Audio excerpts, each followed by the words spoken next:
Hello everyone, welcome to our channel. आज की class में हम एसटेट टीजीटी साइंस 2022 का पेपर डिस्कस करेंगे, जिसमें हम अपना फिजिक्स पोर्शन कंप्लीट सोल्व करेंगे। तो शुरू करते हैं अपने 91th क्वेश्चन के साथ। क्वेश्चन में क्या लिखा है? Two ends of rod of length L and radius R of the same material are kept at same temperature. Which of the following rod conduct the maximum heat? हमें क्या दी गई है? दो रोड दी गई है जिनकी लेंथ L है and R उनकी रेडियस है, और क्या है वो सेम मटेरियल की है एंड सेम टेम्परेचर पर रखी गई है। तो इनमें से कौन सी रोड है वो मैक्सिमम हीट कंडक्ट करेगी? तो ये क्वेश्चन हमारा thermal properties of matter class 11 से पूछा गया है। तो इसमें हमें क्या पता होना चाहिए? हमें पता होना चाहिए the rate of transfer of heat. The rate of transfer of heat हम कैसे फाइंड कर सकते हैं, ये हमें पता होना चाहिए। तो rate of transfer of heat Q अपनी किस फॉर्मूले से आएगी? ये आएगी हमारी के ए डेल टी अपॉन में एल। के आपका किस पर डिपेंड करेगा? नेचर ऑफ मटेरियल पर। डेल टी आपका यहाँ कॉन्स्टेंट ही गिवन है एंड ए एंड एल है, इन चीजों पर अपनी क्यू डिपेंड करेगी। तो यहाँ से क्यू क्या हो जाएगी? ए अपॉन में एल हो जाएगी। यहाँ पर इसकी जगह हम ये साइन यूज करें तो सही रहेगा। तो यहाँ से क्यू क्या हो जाएगी आपकी? ए की जगह हम क्या रखेंगे? पाई आर स्क्वायर, क्योंकि आपका ये रोड का एरिया हो जाएगा एंड एल लेंथ हो जाएगी। तो यहाँ से अपनी हीट क्या हो जाएगी? आर स्क्वायर एंड एल पर डिपेंड करेगी। अब जहां पर आपकी आर स्क्वायर अपॉन एल की वैल्यू ज्यादा होगी, वो रोड क्या करेगी? आपका मैक्सिमम हीट कंडक्ट करेगी। तो इन चार ऑप्शन में से अपना जो फोर्थ ऑप्शन है उसमें आर स्क्वायर अपॉन एल का जो रेशियो वो मैक्सिमम रहेगा। तो यहाँ ये हो जाएगा 4 स्क्वायर अपॉन में एल कितना आपका 100। ठीक है, तो क्यू इसके डायरेक्टली प्रोपोर्शनल होगी और ये क्या आपकी मैक्सिमम वैल्यू है। तो ये जो आपकी फोर्थ ऑप्शन वाली रोड है, इसके लिए आपकी हीट जो कंडक्ट होगी वो मैक्सिमम होगी। ये अपना 91th क्वेश्चन था। अभी हम अपना नेक्स्ट क्वेश्चन देखते हैं। क्वेश्चन क्या है? A ball throne up is caught by the thrower 6 seconds after start. The height to which the ball has risen is. यानी कि यहाँ पर एक आपका पर्सन खड़ा है, इसने बॉल को थ्रो किया और 6 सेकंड बाद ये बॉल आपकी पकड़ ली गई किसी अदर प्लेयर द्वारा। जैसे कि इसने बॉल को थ्रो किया, ऐसे थ्रो किया और इसने इस बॉल को कैच कर लिया। ये प्रोसीजर आपका 6 सेकंड में हुआ। तो जैसे इसने बॉल को फेंका तो ये बॉल क्या हुई? आपकी मैक्सिमम हाइट पर पहुंची, जहां पर आपकी वेलोसिटी क्या हो गई? 0 हो गई। और फिर इस जैसे ये नीचे आई तो इस प्लेयर ने इस बॉल को कैच कर लिया। तो जैसे कि ये सारी प्रोसीजर आपकी 6 सेकेंड में हुई है, तो ये यहाँ तक पहुंचने में आपका कितना टाइम लगा है? 3 सेकेंड। और यहाँ तक की जो प्रोसीजर है इसमें भी आपका टाइम कितना लगा है? 3 सेकेंड। यानी कि ये हाफ जर्नी में आपका टाइम लगा है 3 second and next half journey में लगा आपका 3 सेकेंड। हमें निकालनी क्या है? हाइट निकालनी है। तो हाइट निकालनी है तो इसके लिए हम कौन सा इक्वेशन ऑफ मोशन यूज करेंगे? इसके लिए हम second equation of motion s is equal to u t plus में half a t square use करेंगे। ओके, अब देखिएगा ये जो आपकी मोशन है किसके अंदर है? ग्रेविटी के अंदर है। तो ए की जगह हम क्या यूज करेंगे? यहाँ पर जी यूज करेंगे। और आपकी बॉल है वो ऊपर की तरफ जा रही है, तो जी भी हम क्या लेंगे? नेगेटिव में लेंगे। ओके, तो अपनी इक्वेशन क्या हो जाएगी? S is equal to u t minus में हाफ जी टी स्क्वायर हो जाएगा। अब देखिएगा इस इक्वेशन में एस आपको फाइंड करना है, टी आपके पास है, हाफ जी भी आपके पास है एंड ये टी भी आपके पास है। तो आपको फाइंड क्या करना पड़ेगा? इस इक्वेशन में आपको यू फाइंड करना पड़ेगा। ओके, तो किसी तरीके से हम यू फाइंड करते हैं। तो इसके लिए हम कौन सी इक्वेशन ऑफ मोशन यूज करेंगे? First equation of motion. वो क्या होगी? v is equal to u plus में ए टी। ये इक्वेशन यहाँ क्या बन जाएगी आपकी? v is equal to u minus में जी टी। ओके, अभी हम यहाँ क्या करेंगे? v u की जगह v क्या हो जाएगा आपका? 0 हो जाएगा। क्यों? क्योंकि जैसे आपकी मैक्सिमम हाइट पर पहुंची है उस टाइम आपका v 0 है। तो इक्वेशन ऑफ मोशन क्या बन जाएगी आपकी? 0 इज इक्वल टू यू, ए की जगह आपका माइनस का जी है तो ये रखेंगे माइनस का 10 और टी आपका 3। तो यहाँ से आपकी इनिशियल वेलोसिटी आ जाएगी 30 मीटर पर सेकेंड। ये वैल्यू हम कहाँ रखेंगे, ये वैल्यू अपनी u की हम इस इक्वेशन के अंदर रख देंगे।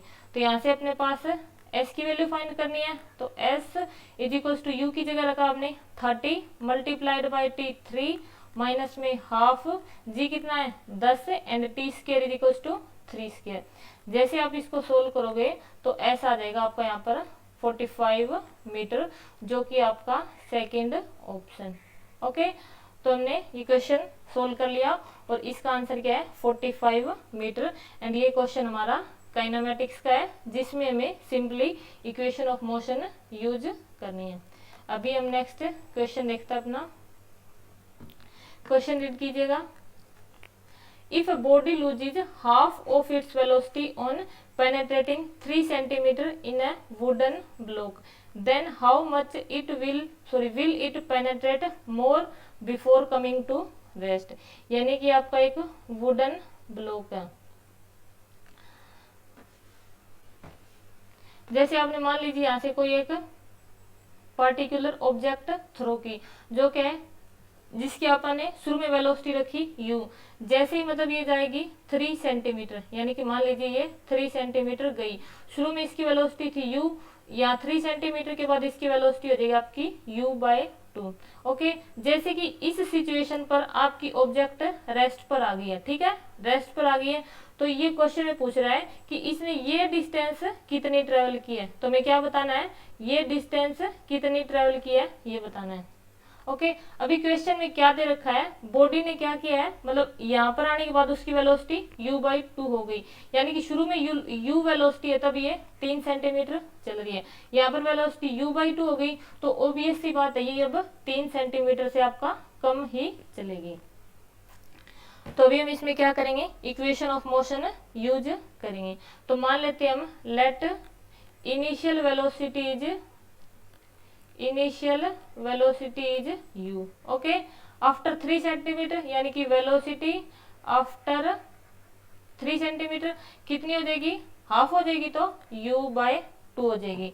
अब देखिएगा आपकी मतलब वेलोसिटी क्या हो रही है, कम हो रही है, तो योर बॉडी इज, यानी कि ऑब्जेक्ट इज डी एक्सलरेटिंग, ठीक है, डी एक्सलरेट हो रही है, क्यों, क्योंकि इसका एक्सेलरेशन कम हो रहा है, तभी तो इसकी वेलोसिटी कम हो रही है। ओके, तो यहाँ से हम क्या निकालेंगे, एक्सेलरेशन की वैल्यू निकाल लेंगे, क्यों, क्योंकि जो चीज आपकी चेंज होती है हम वही चीज फाइंड करते हैं। यहाँ से हम क्या फाइंड करेंगे, एक्सेलरेशन फाइंड कर लेंगे। तो करते फाइंड, इसके लिए हम यूज करेंगे इक्वेशन ऑफ मोशन, कौन सी, fourth, v square is equal to u square plus में 2as। ओके, अब देखिएगा जैसे कि आपकी हाफ डिस्टेंस इसने ट्रेवल कर लिया है, तो उस टाइम आपकी वेलोसिटी कितनी हो गई है, सॉरी, जब इसने 3 सेंटीमीटर डिस्टेंस ट्रेवल कर लिया है, तो उस टाइम इसकी वेलोसिटी हो गई है हाफ, तो ये वेलोसिटी हो गई आपकी हाफ, u/2 का स्केयर, इनिशियली कितनी है, u स्केयर है, प्लस में 2a हम फाइंड कर लेंगे, और इसने डिस्टेंस कितनी ट्रेवल की है 3, तो यहाँ से आपका एक्सेलरेशन आ जाएगा सोल्व करने के बाद माइनस u स्केयर अपॉन में 8। ओके, ये इसने कब ट्रेवल किया, जब तक कि इसकी वेलोसिटी हाफ हो गई हो। अब क्या करेंगे, डिस्टेंस ट्रेवल्ड निकालेंगे, यानी कि distance travelled by the body, distance travelled by the body before coming to rest, ठीक है, before coming to rest. Okay, मान लीजिए जब ये रेस्ट पर आ जाएगी, तो उस टाइम आपकी जो फाइनल वेलोसिटी है वो क्या हो जाएगी, 0 हो जाएगी। ओके, उस टाइम आपकी फाइनल वेलोसिटी कितनी हो जाएगी, 0 हो जाएगी। तो हम ये चीज इसके अंदर यूज करेंगे। एंड एक्सेलरेशन हमने u is equals to minus u square upon में 8 फाइंड कर लिया है। तो यहाँ से हम ये इक्वेशन ऑफ मोशन करेंगे use, v square is equals to u square plus में 2as। ओके, v स्केयर कितना हो जाएगा आपका यहाँ पर 0 0, यू स्केयर कितना आपका यहाँ, यू स्केयर का यू स्केयर लिखेंगे क्योंकि हमें इनिशियल वेलोसिटी पता नहीं है, प्लस में 2, एक्सेलरेशन कितना फाइंड किया है, यू स्केयर अपॉन में 8, और s हमें फाइंड करना है। ओके, जब इसको फर्दर सोल्व करेंगे तो यहाँ से अपने पास एस आ जाएगा, ये यू आपके दोनों कैंसिल आउट हो जाएंगे और एस आ जाएगा 4 सेंटीमीटर। ओके, यहाँ पर एस हमने निकाल लिया है 4 सेंटीमीटर। तो अभी हम एक बार अपने डायग्राम पर चलेंगे जो हमने यहाँ बनाया है। इस डायग्राम में देखिएगा ये वाली डिस्टेंस इसने शुरू की यहाँ से और यहाँ ये पहुंची है, तो ये जो डिस्टेंस है ये आपकी 4 सेंटीमीटर है। ओके, अब देखिएगा ये जो हाफ डिस्टेंस है ये कितने, मतलब u/2 तक आपकी डिस्टेंस कितनी है 3 सेंटीमीटर, ये 3 सेंटीमीटर होगी। तो ये जो बची हुई डिस्टेंस है आपकी कितनी हो जाएगी 1 सेंटीमीटर हो जाएगी। तो इस क्वेश्चन का राइट ऑप्शन होगा ऑप्शन फर्स्ट। ओके, तो ये अपना क्वेश्चन था काइनेमेटिक्स का, जिसमें हमने क्या किया है, simply equation of motion use किया एंड इक्वेशन सोल्व कर लिया है। अभी हम अपना नेक्स्ट क्वेश्चन डिस्कस करेंगे। ये तो सिंपल सा क्वेश्चन है, कुछ स्टूडेंट ने तो पढ़कर आंसर टिक कर दिया होगा। चलो पढ़ते हैं question. A person of mass 60 kg is standing on A spring balance inside a lift. Okay, एक लिफ्ट के अंदर एक पर्सन है जो स्प्रिंग बैलेंस पर खड़ा है। If the lift falls freely downward, यानी कि लिफ्ट फ्री फॉल के अंदर आपकी आ जाती है, then the reading of the spring balance will be equal to, यानी कि उस टाइम आपका जो स्प्रिंग बैलेंस है उसकी रीडिंग क्या होगी। यानी कि आपकी जो लिफ्ट है वो किसके अंदर आ गई, फ्री फॉल में आ गई। ठीक है, फ्री फॉल हो गया। फ्री फॉल का मतलब क्या हुआ, जो आपका एक्सेलरेशन है वो एक्सेलरेशन ड्यू टू ग्रेविटी हो गया। ठीक है, तो ये कंडीशन किसकी होगी, आपकी वेट लेसनेस की होगी, वेट लेसनेस की। तो वेट लेसनेस की होगी, तो इस कंडीशन में आपका जो स्प्रिंग बैलेंस है उसकी रीडिंग क्या होगी, 0 हो जाएगी। तो इस क्वेश्चन का अपना आंसर क्या हो जाएगा, 0 हो जाएगा। ठीक है, अगर आप इसे चाहो तो इस तरह एक डायग्राम बनाकर इक्वेशन ऑफ मोशन लगाकर भी सोल्व कर सकते हो। जैसे कि आप इसका फ्री बॉडी डायग्राम बनाएंगे, ये अपनी एक लिफ्ट होगी, इसके अंदर जैसे कि इसका एक पर्सन हो गया, इसका मास होगा, ये स्प्रिंग बैलेंस से अटैच है, तो जैसे कि आपका ऊपर स्प्रिंग बैलेंस हो जाएगा, नीचे की तरफ क्या एक्ट करेगा आपका, बोलेगा नीचे की तरफ एक्ट करेगा आपका acceleration due to gravity mg, और ऊपर की तरफ इसका फोर्स क्या हो जाएगा, स्प्रिंग का फोर्स F हो जाएगा। और है क्या अपना फ्री फॉल है, तो उस केस में अपना एक्सेलरेशन किसके इक्वल हो जाएगा, एक्सेलरेशन ड्यू टू ग्रेविटी। तो यहाँ से अपनी इक्वेशन बनेगी ma is equal to mg minus में f। तो इसको सोल्व करें तो यहाँ से अपना f क्या हो जाएगा, 0 हो जाएगा। तो ये क्या रीडिंग रीड करेगा, 0, क्यों, क्योंकि आपका फोर्स 0 है, तो आपका वेट भी कितना बताएगा, ये 0 ही बताएगा। और वैसे एक इम्पोर्टेंट बात ध्यान देने लायक, जो आपका स्प्रिंग बैलेंस है ये क्या रीड करेगा, ये मतलब आपका फोर्स रीड करके ही आपको बता देगा, यहीं से हमें पता लग जाएगा। कई बार क्वेश्चन आता है भी आपका जो स्प्रिंग बैलेंस है वो क्या रीड करेगा, तो ऐसा ऐसा क्वेश्चन बना है तो उसमें आंसर आता भी आपका नॉर्मल रिएक्शन बताएगा। क्यों, क्योंकि नॉर्मल रिएक्शन भी आपका एक स्पेशल टाइप का फोर्स ही है। ओके, अभी हम नेक्स्ट क्वेश्चन डिस्कस करते हैं अपना 102। In a tape recorder while connecting 6 cell in a battery in series, by mistake one cell is connected with reverse polarity। ये जो मिस्टेक हुई ना, यहीं से आपको बात पकड़नी है। If the effective resistance of load is 24 ohm and the internal resistance of each cell is 1 ohm and EMF is equals to 1.5 volt, then the current delivered by the battery is, आपको current delivered बताना। तो एक बार इसको समझिएगा, जैसे आप एक battery की अरेंजमेंट बनाते हैं तो उसमें इसने लगा रखे भी ये EMF की वो लगा रखे सेल्स। ठीक है, तो जैसे ये अपनी फर्स्ट सेल, ये सेकेंड सेल, ये अपनी थर्ड सेल, ये अपनी फोर्थ सेल, ये अपनी फिफ्थ सेल। ओके, अभी क्या बोल रहा है, एक सेल इसने क्या लगा दी, रिवर्स पोलैरिटी में लगा दी, तो ये इसने रिवर्स पोलैरिटी में लगा दी। ओके, और ये अपना हो गया मतलब सर्किट। जैसे कि हम इसकी ईएमएफ मान ली हमने E1, इसकी मतलब सेम ही सर है, तो इसकी भी क्या लेंगे E1 E1 E1 E1 and इसकी क्या हो जाएगी माइनस का E1। तो यहाँ से जो आपकी इफेक्टिव ईएमएफ होगी, ई इफेक्टिव होगी, वो कितनी हो जाएगी 1 2 3 4 5 एंड एक सब्ट्रैक्ट हो जाएगी, तो यहाँ से कितनी हो जाएगी 4E हो जाएगी। ठीक है, 4E हो जाएगी। अब देखिएगा जो आपकी ई इफेक्टिव है वो होगी किसके इक्वल, यानी कि अपनी जो ई इफेक्टिव है ये इक्वल होगी ई इफेक्टिव इज इक्वल टू आई, जो अपनी टोटल रेजिस्टेंस है, यानी कि ये लोड रेजिस्टेंस प्लस में इंटरनल रेजिस्टेंस। ठीक है, अब देखो 6 मतलब अपने पास क्या है, ईएमएफ है, तो इसकी internal resistance r r r r r and इसकी मतलब आप इस तरह रेजिस्टेंसेज हो जाएंगी। ठीक है, तो यहाँ से ई इफेक्टिव कितनी हो जाएगी अपनी 4, और एक की कितनी दी हुई है हमें, एक की दी हुई है 1.5, तो ई इफेक्टिव हो जाएगी 4 इंटू में 1.5। करंट कितना है आपको फाइंड करना है, आइए हम यहाँ से फाइंड कर लेंगे। आर कितनी आपकी 24 प्लस में एक की 1 ओम है, तो यहाँ पर ये कितनी आपकी 6, तो 6 की कितनी हो जाएगी 6 ओम हो जाएगी। यहाँ से हम इसको सोल्व करके आई निकालेंगे, तो ये आ जाएगा अपने पास 0.2 एम्पियर, जो कि अपना सेकेंड ऑप्शन है। ठीक है, तो हमने 102 क्वेश्चन भी सोल्व कर लिया है।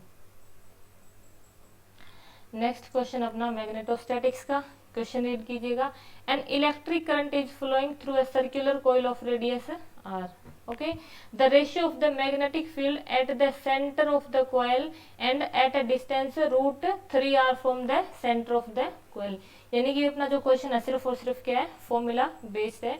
यानी कि हमें क्या पता होना चाहिए, मैग्नेटिक फील्ड कहाँ पता होना चाहिए, एक तो सेंटर पर, magnetic field at centre of coil and, और हमें क्या पता होना चाहिए, मैग्नेटिक फील्ड कहाँ पता होना चाहिए, magnetic field eight axis. Okay, अगर हमें दो फॉर्मूला पता है तो इनका सिंपली हम रेशियो कैलकुलेट कर लेंगे।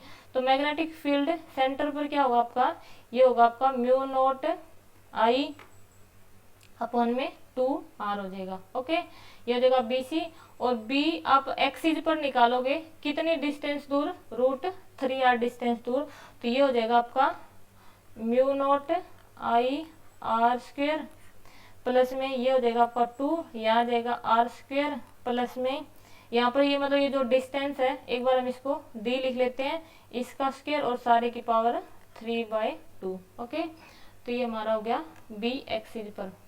हमें निकालना एक्सिस पर, तो यहाँ हम अपनी वैल्यू पुट कर देंगे, तो B एक्सिस पर हो जाएगा आपका μ0I/r² और यहाँ पर रखोगे आप 2r²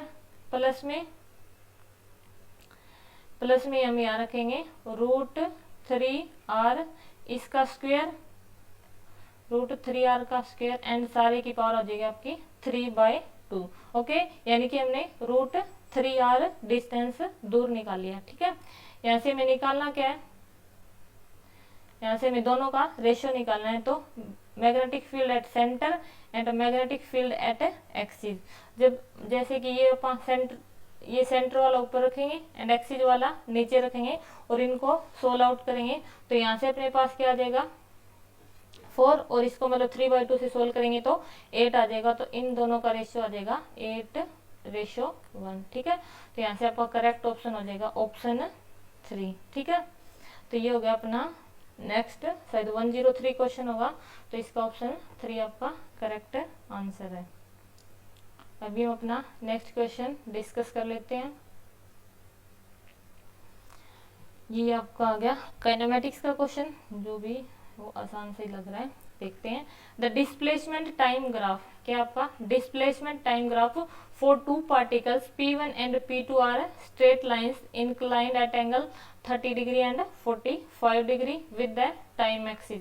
the ratio of velocity of particle 1 to particle 2 is, यानी कि आपको क्या दे रखा है यहाँ पर, वेलोसिटी डिस्प्लेसमेंट टाइम ग्राफ दे रखा है। ठीक है, और जो ग्राफ है वो क्या आपका स्ट्रेट लाइन है, और कहाँ पर इंक्लाइंड है, ध्यान रखिएगा, ये आपका टाइम एक्सिस के साथ है। ठीक है, तो ये आपकी होगी फर्स्ट लाइन, जो कितने डिग्री पर इंक्लाइंड, आप ले लीजिए इसको, 45 से लेगा, ये 45 डिग्री पर इंक्लाइंड है, और जो आपकी सेकंड लाइन है वो 30 डिग्री पर इंक्लाइंड है। ठीक है, ये कितने पर इंक्लाइंड है, 30 डिग्री पर। ओके, ये है पार्टिकल P1 के लिए और ये पार्टिकल P2 के लिए। ठीक है, अब देखिए कोई भी ग्राफ हो उसका स्लोप क्या होगा, ग्राफ का स्लोप होगा यानी कि change in y axis upon change in x axis, यानी कि डेल डी अपॉन में डेल टी होगा।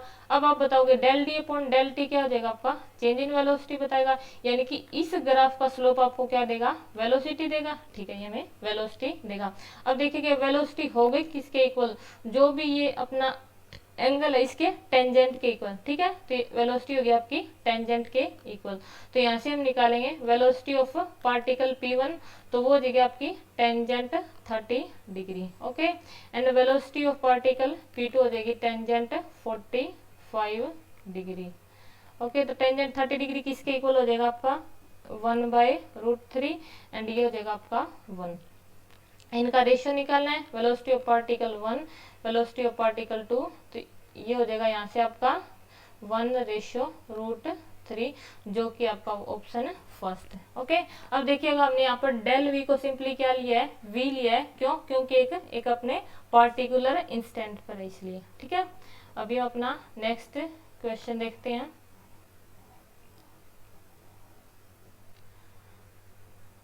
देखिएगा next question, a moving coil galvanometer of resistance 50 ohm gives a full scale deflection, ठीक है, when a current of 0.5 milliampere is passed through it, okay. अब यहाँ से देखिएगा द रेजिस्टेंस रिक्वायर्ड, यानी कि आपको कितनी रेजिस्टेंस की रिक्वायरमेंट है to convert it into a voltmeter of range 10 volt, यानी कि आपके पास है क्या, गैल्वेनोमीटर है, ठीक है, गैल्वेनोमीटर है। इस गैल्वेनोमीटर से आपको बनाना क्या है, इस गैल्वेनोमीटर से आपको वोल्ट मीटर बनाना है, ठीक है, वोल्ट मीटर बनाना है जिसकी वोल्टेज क्या हो 10 वोल्ट हो। और इसमें क्वेश्चन में क्या दे रखा है, आपको सिर्फ क्या बतानी है, रेजिस्टेंस बतानी है भी, आप इसके अंदर कितनी ऐड करोगे ताकि ये 10 वोल्ट का वोल्ट मीटर है बन जाए, कौन, अपना गैल्वेनोमीटर, ठीक है। अब हमें बनानी कितनी है गैल्वेनोमीटर की रेजिस्टेंस, ये भी हम देखते हैं। तो यहाँ हम थोड़ा स्क्रॉल करके नीचे राइट डाउन करते हैं, resistance of galvanometer, resistance of galvanometer कितनी बनानी है, galvanometer is to be made, कितनी बनानी है बताइएगा। रेजिस्टेंस सिंपली आप V/I से कैलकुलेट कर लोगे, V आपका यहाँ पर 10 और I आपका 0.5 मिली एम्पियर, मिली एम्पियर से हो गया आपका एम्पियर में। तो रेजिस्टेंस इसको सोल्व करोगे तो ये आ जाएगी आपकी 20,000 ओम, यानी कि अगर आप इस गैल्वेनोमीटर से वोल्ट मीटर बनाना चाह रहे हो तो इस गैल्वेनोमीटर की आपकी रेजिस्टेंस कितनी होनी चाहिए, 20,000 ओम होनी चाहिए। और इसने क्या दे रखा है, एक मिनट ऊपर देखिएगा आप क्वेश्चन में, इसने दे क्या रखा है, ये जो आपका गैल्वेनोमीटर है इसकी जो ये रेजिस्टेंस है वो कितनी है 50 ओम है, ठीक है।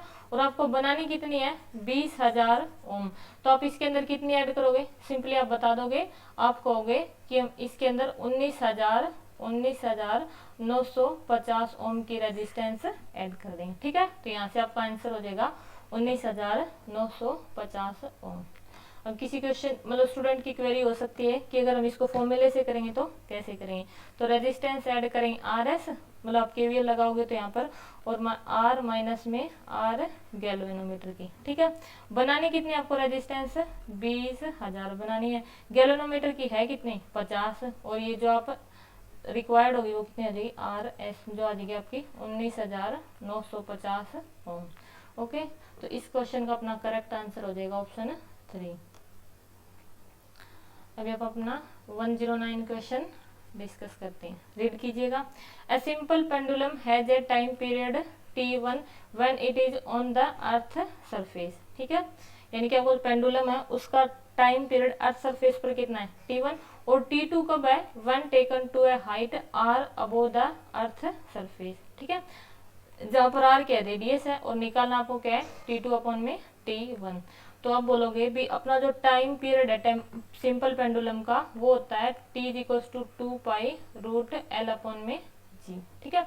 अब यहाँ से देखेंगे अपना जो एक्सेलरेशन ड्यू टू ग्रेविटी है उसकी सरफेस पर एक पार्टिकुलर वैल्यू होगी, ठीक है, and acceleration due to gravity की अबव हाइट क्या होगी, कुछ अलग वैल्यू होगी, यानी कि यहाँ अपना चेंज क्या होगा, यहाँ पर अपना चेंज होगा acceleration due to gravity g change होगा, ठीक है। तो एक्सेलरेशन ड्यू टू ग्रेविटी की on the surface of earth value हो जाएगी Gm/r², ठीक है, G क्या हो जाएगा universal gravitational constant, M mass of earth and R radius of earth, okay. अब acceleration due to gravity at a height above, मतलब height R above earth surface, तो ये हो जाएगी यहाँ से आपकी जी डैश हो जाएगी जी एम अपॉन में आर प्लस में आर सारे का स्क्वायर हो जाएगा। ठीक है, तो यहाँ से जी एम हो जाएगी आपकी 4r स्क्वायर। ठीक है, यानी कि above the surface of earth and below the surface of अर्थ आपकी एक्सेलरेशन ड्यू टू ग्रेविटी की वैल्यू चेंज होती है। ठीक है, तो हमें निकालना क्या है, टाइम पीरियड का रेशियो, यानी कि अपना टाइम है क्या, t is equal to 2π√L upon में g। ओके, तो यहाँ पर अपना t1 क्या हो जाएगा, 2π√L की जगह हम L रखेंगे, g की जगह रखेंगे gm अपॉन में r स्क्वायर। ये हो जाएगा आपका t1। t2 लिखेंगे फिर हम, t2 हो जाएगा at a height r above earth surface, ये हो जाएगा 2π√L और यहाँ पर क्या हो जाएगा 4r स्क्वायर और नीचे हो जाएगा आपका gm। ओके, यहाँ से आप t2 अपॉन में t1 करोगे, जो चीज कैंसिल आउट और इसको कैंसिल आउट कर दें तो यहाँ पर क्या बचेगा अपने पास 4 एंड यहाँ आपका 1 है, तो ऊपर आ जाएगा आपका √4 और नीचे √1, तो यहाँ से हो जाएगा आपका 2। ठीक है, यानी कि t2 यहाँ पर t2 अपॉन में t1 का रेशियो आ जाएगा आपका 2, जो कि आपका ऑप्शन नंबर सेकेंड। ठीक है, तो अभी हमने 109 क्वेश्चन डिस्कस कर लिया। डिस्कस करते हैं अपना next question. The initial number of atoms of a radioactive element with half life 100 days is 9.6 into 10⁻26। The number of atoms remaining undecayed after 500 days will be. यानी कि हमें initially number of atoms दिए, half life दिया है और हमें 500 days के बाद कितने एटम्स बचे ये कैलकुलेट करना है। तो जो हमें गिवन है n0 is equal to 9.6 into 10⁻26। Half life कितना आपका, यहाँ हाफ लाइफ आपका 100 डेज। हमें कितने दिन के बाद कैलकुलेट करने, 500 डेज। जैसे आपके 500 डेज कंप्लीट करें होंगे तो आपकी 5 हाफ लाइफ कंप्लीट हो जाएंगी। ठीक है, तो अभी आपका फॉर्मूला रहता है किसका, द नंबर ऑफ एटम्स, लिखिएगा the number of atoms remaining, number of atom remaining undecayed after n half lifes. ठीक है, n हाफ लाइफ्स, ये फॉर्मूला होगा आपका n is equal to n0 divide by 2 raised power n। यहाँ से n की value calculate करेंगे, ऊपर रखेंगे 9.6 इंटू 10⁻26, नीचे आ जाएगा 2 रेज्ड पावर 5। इसको कैलकुलेट करेंगे तो ये आएगा अपना 3.0 इंटू 10⁻25, जो कि अपना फोर्थ ऑप्शन। ओके, तो हमें सिंपली क्या करना है, यहाँ पर हाफ लाइफ का फॉर्मूला यूज करना है एंड इजी सा क्वेश्चन आप आसानी से कर सकते हैं। अभी हम डिस्कस करते हैं अपना नेक्स्ट क्वेश्चन। क्वेश्चन पढ़िएगा, What will be the pressure on a swimmer 10 metre below the surface of a lake। यानी कि कोई भी लेक है उसके 10 मीटर बिलो क्या प्रेशर होगा ये हमें कैलकुलेट करना है। तो आप प्रेशर कैलकुलेट करेंगे, उसका फॉर्मूला होगा P, यानी कि जो प्रेशर कैलकुलेट करना है below the surface of lake वो होगा P0। P0 क्या हो जाएगा अपना एटमॉस्फेरिक प्रेशर प्लस में ρgh। रो क्या हो गया आपकी density of water, g acceleration due to gravity at earth surface and h होगी हाइट, जिस मतलब हाइट पर आपको लेक के सरफेस के नीचे प्रेशर कैलकुलेट करना है। ओके, तो वैल्यू रखेंगे P0 होगा आपका यानी कि एटमॉस्फेरिक प्रेशर, तो इसकी वैल्यू होगी 1.05 इंटू 10⁻5। ओके, ये होगा आपका पास्कल में, प्लस में रो यानी कि डेंसिटी ऑफ वाटर क्या होगी 1000 किलोग्राम पर मीटर क्यूब, जी की वैल्यू 10, 10 रखना चाहो 10, 9.8 रखना चाहो तो वो। ओके, और हाइट आपकी 10 मीटर, ये यूनिट्स वही जो आपको बोली गई है वही होंगी। अब हम इस प्रेशर को कैलकुलेट करेंगे तो इसकी वैल्यू आपकी लगभग 2 इंटू 10⁻5 पास्कल आ जाएगी। ठीक है, लेकिन आपका जो आंसर दिया वो किस में है, एटमॉस्फेरिक प्रेशर में, तो इसको हम अगर पास्कल को एटमॉस्फेरिक प्रेशर में कन्वर्ट करेंगे तो ये हो जाएगा आपका 2 atm। ठीक है, क्यों, क्योंकि आपका 1 एटमॉस्फेरिक प्रेशर किसके इक्वल होता है 101,325 पास्कल, जो आपका अप्रोक्सीमेटली कितना हो गया 10⁵ पास्कल। ओके, तो आपका जो करेक्ट ऑप्शन है वो कौन सा है, option number second 2 atmospheric pressure. Okay, इसमें भी हमें सिंपली फॉर्मूला यूज करना है। नेक्स्ट क्वेश्चन पढ़िएगा। Beats are heard due to interference of two sound waves. Okay, the intensity of sound changes from maximum to minimum. Okay, यानी कि पहले क्या आपकी एक टाइम पर आपकी इंटेंसिटी मैक्सिमम है, ठीक है, फिर क्या हो रही है आपकी इंटेंसिटी मिनिमम हो रही है, ठीक है। कितने टाइम में हो रही है प्रोसीजर आपकी 100 मिली सेकेंड में। आपको निकालना क्या है, the difference in frequencies of two wave, ठीक है। अब आप जब ये क्वेश्चन पढ़ोगे तो आप बोल दोगे भी हमें दिया क्या है, टाइम दिया है, हमसे पूछी क्या है, फ्रीक्वेंसी पूछी है, तो आप बोलोगे फ्रीक्वेंसी क्या होती है 1 में टाइम। तो आप क्या करोगे, डायरेक्टली टाइम का रिवर्स करके फ्रीक्वेंसी कैलकुलेट कर लोगे, ठीक है। लेकिन थोड़ा इसमें ध्यान देने लायक है। पहले क्या होगा, जैसे अपन ने ले ली यहाँ पर अपनी मैक्सिमम होगी, मैक्सिमम के बाद नेक्स्ट क्या आ जाएगा अपना मिनिमम आ जाएगा, ठीक है। उसके बाद में क्या आ जाएगा, मैक्सिमम आ जाएगा, ठीक है। जैसे अब मैक्सिमम से मिनिमम जा रहे हैं तो अपनी एक साइकिल तो कंप्लीट नहीं हो रही ना, तो अपनी साइकिल कब कंप्लीट होगी, जब हम इस मैक्सिमम से इस मैक्सिमम पर पहुंचेंगे, ठीक है। और अपने को क्वेश्चन में क्या दिया है, ये जो टाइम पीरियड है ये कितना आपका 100 मिली सेकेंड है, ठीक है। और तो पूरा टाइम कितना हो जाएगा, यहाँ से लेकर यहाँ तक ये हो जाएगा 200 मिली सेकेंड। ओके, तो आपका जो टाइम है वो कितना हो गया 200 मिली सेकेंड। तो यहाँ से हम फ्रीक्वेंसी कैलकुलेट करेंगे, frequency is equal to 1 divide by में टाइम, तो यहाँ से 1 टाइम कितना आपका 200 मिली सेकेंड। अब इस मिली सेकेंड को हम किस में कन्वर्ट कर लेंगे, सेकेंड में, तो 1 divide by 200 into 10 to the power -3। Okay, जब इसको कैलकुलेट करेंगे, सोल्व आउट करेंगे, तो यहाँ से फ्रीक्वेंसी आ जाएगी अपनी 5.0 हर्ट्ज। ओके, जो कि आपका थर्ड ऑप्शन। तो इस क्वेश्चन का आपका राइट आंसर हो गया ऑप्शन थर्ड। ओके,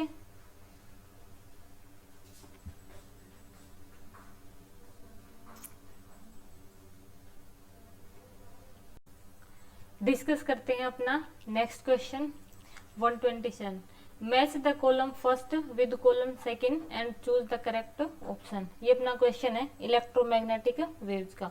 यहाँ पर आपको वेव्स दी गई है और यहाँ इनकी वेवलेंथ दी गई है, ठीक है। हमें इनको मैच करना है। अब देखो डिफरेंट स्टूडेंट्स इनको याद रखने के लिए अलग अलग निमोनिक्स एंड ट्रिक बनाई है, और इस क्वेश्चन को भी हम एक ट्रिक से सोल्व करेंगे। यानी कि ट्रिक टाइप कुछ नहीं है, लेकिन हमने एक सीरियल में इनको याद रखा भी, कैसे इनकी वेवलेंथ इंक्रीज होगी एंड किस तरह से इनका फ्रीक्वेंसी पैटर्न फॉलो होगा। तो अभी हम थोड़ा स्क्रॉल करके वो डिस्कस कर लेते हैं।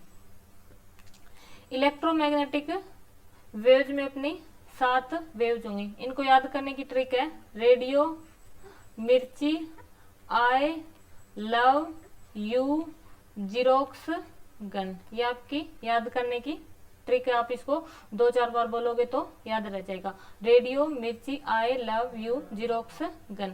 अभी जो यहाँ पर वर्ड लिखे गए हाईलाइट में, जैसे कि रेडियो, तो इसका मतलब होगा रेडियो वेव्स, मिर्ची यानी कि माइक्रोवेव्स, आई यानी कि इंफ्रारेड वेव्स, लव यानी कि आप यहाँ से वी उठाओगे, इसका मतलब है विजिबल। इसके बाद यू यानी कि यूवी रेज, जीरोक्स यानी कि X rays, and then your gun for gamma rays. तो आपका निमोनिक्स क्या हुआ, radio, Mirchi, I, love, you, xerox, gun, ठीक है। अब जैसे कि आप यहाँ से यहाँ मूव करोगे, ओके, यहाँ से यहाँ मूव करोगे, तो फ्रीक्वेंसी क्या होगी आपकी इंक्रीज होगी। ओके, फ्रीक्वेंसी इंक्रीज होगी, यानी कि आप रेडियो से गन की तरफ मूव करोगे तो आपकी फ्रीक्वेंसी इंक्रीज होगी। जैसे इसको भी आप याद रख सकते हो, जैसे कि रेडियो, एक रेडियो की फ्रीक्वेंसी और एक आप गन से निकालो तो लगातार कंटिन्यूअसली आपकी बुलेट फायर होंगी। तो यानी कि रेडियो से गन की तरफ जाओगी तो आपकी फ्रीक्वेंसी इंक्रीज होगी, ठीक है। अब आपकी फ्रीक्वेंसी इंक्रीज होगी तो वेवलेंथ क्या होगी, ऑब्वियस सी बात है डिक्रीज होगी। तो जैसे यहाँ से हम यहाँ मूव करेंगे तो हमारी वेवलेंथ क्या होगी, डिक्रीज होगी, ठीक है। तो ये आपका निमोनिक्स था, radio, Mirchi, I, love, you, xerox, gun. इस तरफ आपकी फ्रीक्वेंसी इंक्रीज होगी एंड वेवलेंथ आपकी डिक्रीज होगी, ठीक है। अभी अपने को क्या दिया गया है, वेवलेंथ का दिया गया है, तो इस निमोनिक्स से हम इनको मैच करेंगे। ओके, तो अपना फॉर्मूला क्या है, radio, Mirchi, I, love, you, xerox, gun. Okay, यहाँ से मैच कीजिए, यानी कि अपने पास है क्या वेवलेंथ, तो वेवलेंथ क्या होगी, इस तरफ इनकी वेवलेंथ क्या होगी कम होगी। तो पहले एक्स रेज, तो एक्स रे की वेवलेंथ क्या होगी, सबसे कम होगी, तो ये मैच होगा फर्स्ट के साथ। उसके बाद क्या अपनी अल्ट्रावायलेट, तो अल्ट्रावायलेट की सेकेंड नंबर पर होगी, तो ये होगी 2000। नेक्स्ट विजिबल की थर्ड नंबर पर, एंड इंफ्रारेड की ये हो जाएगी आपकी फोर्थ नंबर पर। ऑप्शन देखिए बिल्कुल आसानी से बोले कौन सा, फर्स्ट ऑप्शन। तो बिल्कुल आसानी से हमने ईएम वेव का क्वेश्चन सोल्व कर लिया है। ओके, अभी हम अपना नेक्स्ट क्वेश्चन डिस्कस करेंगे। क्वेश्चन पढ़िएगा, A transparent cube contains a small air bubble. Its apparent distance is 2 cm when seen through one face and 5 cm when seen through other face. If the refractive index of the material of the cube is 1.5, the real length of the edge of cube must be. ये थोड़ा statement पढ़ने से question exactly समझ में नहीं आया, तो इसको हम डायग्रामेटिकली देखेंगे।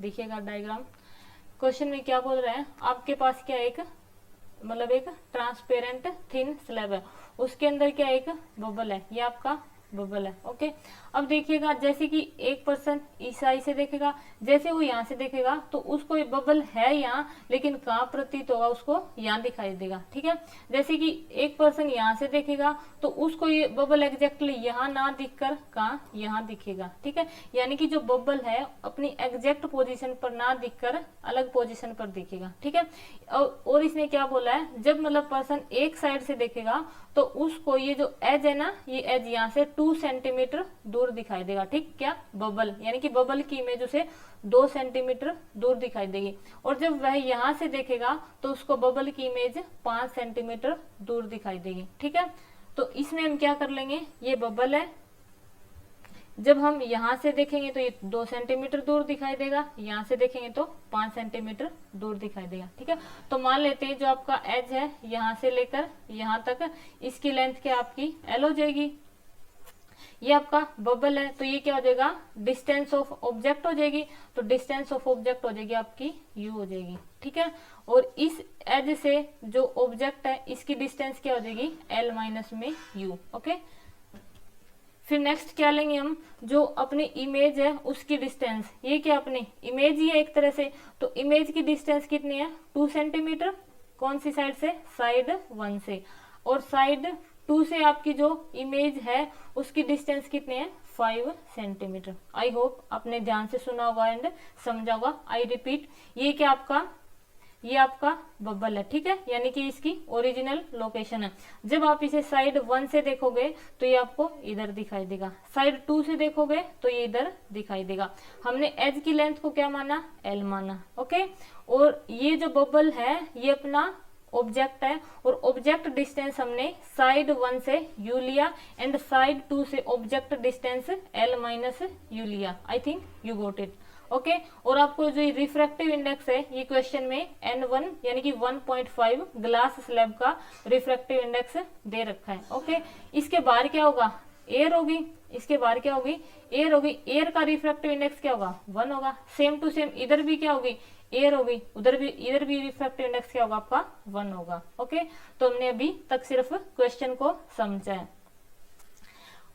तो अभी हम क्या करेंगे, इसमें जो मतलब कंसेप्ट लगाएंगे तो वो लगाएंगे रिफ्रैक्शन एट स्फेरिकल इंटरफेस। ठीक है, यानी कि अपना कंसेप्ट कौन सा लगेगा, यहाँ पर हम लिख लेते हैं रिफ्रैक्शन, कौन सा है, refraction at spherical surface. Okay, refraction at spherical surface, ये कंसेप्ट हम इसमें यूज करेंगे। लेकिन अपना सरफेस क्या है, प्लेन है, तो यहाँ पर हम जो रेडियस है उसको इन्फिनिटी कंसीडर कर लेंगे। ओके, रेडियस उसको इन्फिनिटी कंसीडर कर लेंगे। तो अभी आप एक बार क्वेश्चन की स्टेटमेंट देखिएगा, ये जो आपको स्टेटमेंट दी हुई है ये यही स्टेटमेंट है।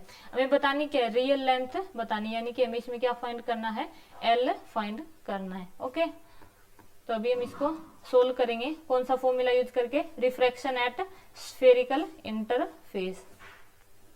तो इसमें आपका फॉर्मूला रहता है, मतलब जैसे कि हम साइड 1 पर अपना फॉर्मूला लगाएंगे, तो साइड 1 की तरफ अपना जो बाहर रिफ्रैक्टिव इंडेक्स है कि वो क्या है, N1 है, और अंदर की जो तरफ रिफ्रैक्टिव इंडेक्स है वो आपका N2। तो फॉर्मूला रखेंगे अब हम यहाँ पर N2 अपॉन में V, V क्या आपकी इमेज डिस्टेंस, माइनस में n1 अपॉन में u, ठीक है। ये आपकी object distance equals to n2 minus में n1 डिवाइड बाय में r। r क्या होगा, जैसे कि स्फेरिकल सरफेस होता है तो उसकी रेडियस होती है, लेकिन r अपनी यहाँ पर क्या है, इन्फिनिटी है, ठीक है। तो 1 अपॉन इन्फिनिटी रखेंगे, r को इन्फिनिटी रखेंगे, तो ये जो आपकी इस तरफ वाली टर्म है ये आपकी 0 हो जाएगी। ओके, तो यहाँ पर हम वैल्यू रखेंगे n2 कितना आपका 1 बाहर की तरफ डिवाइड बाय v कितना है, यानी कि आपकी जो इमेज है उसकी डिस्टेंस, तो इमेज की डिस्टेंस है 2। n1 कितना आपका 1.5 एंड u कितना आपका, u हम इसके अंदर कैलकुलेट करेंगे, इक्वल्स टू कितना आपका 0। ओके, तो हम यहाँ से कैलकुलेट करेंगे तो u आ जाएगा अपना 3 सेंटीमीटर, u हो गया आपका 3 सेंटीमीटर। जैसे हमने साइड 1 पर लगाया तो उसी तरह हम साइड 2 पर लगाएंगे। फॉर्मूला n2 अपॉन में v माइनस में n1 अपॉन में u is equals to n2 minus में n1 डिवाइड बाय में r। ओके, अब देखिएगा इस और साइड 1 और साइड 2 में क्या डिफरेंस है। एक तो यहाँ पर ये जो डिस्टेंस है ये 5 सेंटीमीटर है, ओके, एंड दूसरा आपकी जो ये ऑब्जेक्ट डिस्टेंस है वो l माइनस यू है, इधर क्या थी, u थी। तो अभी हम इसको सोल्व करेंगे, इसके अंदर वैल्यू पुट करके n2 कितना आपका 1 रखिएगा 1 डिवाइड बाय v 5 हो जाएगी इधर, और ये n1 कितना आपका 1.5 डिवाइड बाय u कितना आपका, u की जगह क्या रखना है, l माइनस यू रखना है। ओके, u की जगह क्या रखना है, l माइनस में u रखना है। आगे रखेंगे n2 माइनस में n1 कितना हो जाएगा 1 माइनस में 1.5, इसको पॉजिटिव लेकर रखेंगे, यानी कि यहाँ पर आपका मोड रहता है। ओके, नीचे रखोगे आप r इन्फिनिटी तो ये आपका हो जाएगा 0। तो इसको जब आप सोल्व आउट करोगे तो l माइनस यू आ जाएगा आपका 7.5 सेंटीमीटर। ओके, l की वैल्यू कैलकुलेट करनी है, u3 7.5 सेंटीमीटर, यहाँ से l हो जाएगा आपका 7 और 3 10 10.5 सेंटीमीटर। तो देखिएगा कौन सा ऑप्शन आपका करेक्ट है, क्योंकि हमें एज लेंथ निकालनी थी, एज लेंथ आपकी 10.5 सेंटीमीटर, तो जो आपका फोर्थ ऑप्शन है वो आपका करेक्ट आंसर है। तो इसी के साथ हम अपना नेक्स्ट क्वेश्चन डिस्कस करते हैं। आसान सा क्वेश्चन है, which of the planet has the largest number of satellite. आसान सा क्वेश्चन है, थ्योरी बेस्ड है, तो इसका आंसर है सैटर्न, ठीक है। लेकिन जब इसकी फाइनल आंसर की आई थी तो उसमें option first and option fourth दोनों को करेक्ट माना गया था, जुपिटर एंड सैटर्न। तो इसका आंसर हो जाएगा Jupiter and Saturn. Okay, discuss करते हैं next question. A torque of 50 Newton meter acting on a wheel at rest rotate it through 200 radians in 5 seconds. The angular acceleration in radian per second square will be। तो formula use करेंगे theta, यानी ये अपना angle होगा radian में, equals to omega t plus में half alpha t square. ये सारा मतलब अपना रोटेशनल मोशन के लिए होगा।